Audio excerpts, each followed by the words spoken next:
Paz Senhor para os irmãos. Aleluia. Estamos no terceiro dia de nossa festa, irmãos. Por isso estamos alegres, porque até aqui tem nos ajudado o Senhor. Aleluia.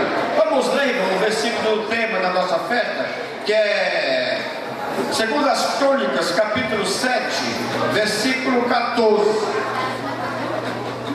Aleluia. Diz assim a palavra de Deus, do capítulo 7, versículo 14 de segundo as Crônicas.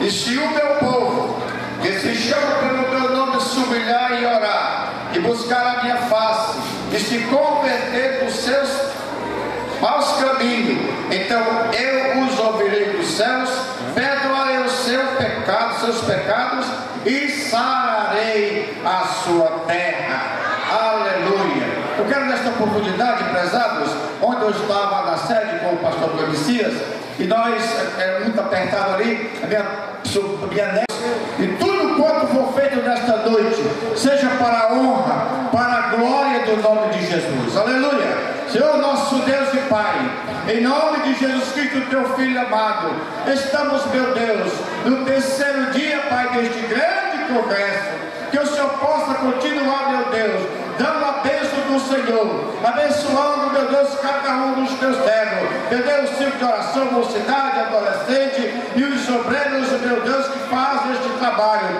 que o Senhor possa abençoar cada um, os cantores que vão cantar, meu Deus, e o pregador que vai nos trazer a mensagem, que tudo, Pai amado, concorra para o bem está na tua obra, é o que pedimos e suplicamos em nome de Jesus. Amém.